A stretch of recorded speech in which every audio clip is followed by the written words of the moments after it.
Yo, what's up, everybody? It's your boy Trevor, and today we're diving into some serious history. We're talking about the Haitian Revolution, a fight for freedom that shook the world. This wasn't just any revolution, this was massive. It was the first successful slave revolt that led to an independent nation. Now picture this, it's the late 1700s, and the Caribbean island of Saint-Domingue is popping. It's a French colony, and it's making France a whole lot of money. Why? Sugarcane.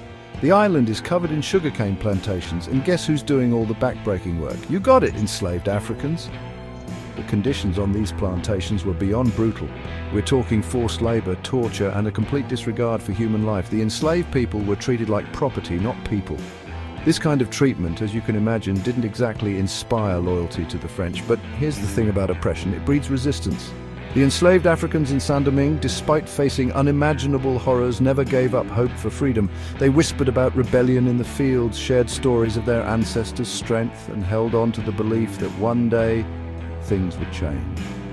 Little did they know that change was closer than they thought. Okay, so we've got a powder keg of resentment ready to blow, right? But what lights the fuse? Well, a few things came together to spark the revolution. First off, the French Revolution in 1789 sent shockwaves across the Atlantic. The French were all about liberté, égalité, fraternité. That's liberty, equality, and fraternity for you non-French speakers.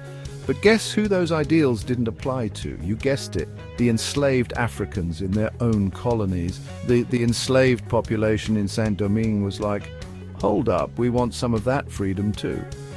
They started demanding rights, which understandably freaked out the French plantation owners. They were used to having absolute power, and they weren't about to give it up without a fight. Then there was the whole issue of divisions within Saint-Domingue's society. You had the wealthy white plantation owners, the free people of color, some of whom owned slaves themselves, and the enslaved Africans, who made up the vast majority of the population. This created a whole lot of tension and mistrust, making it easier for the revolution to take hold. And let's not forget about the power of ideas. Enlightenment thinkers were all the rage back then, talking about natural rights and freedom. These ideas spread to Saint-Domingue and fueled the desire for change. Section 3. Flames of Freedom, Key Events and Figures of the Uprising.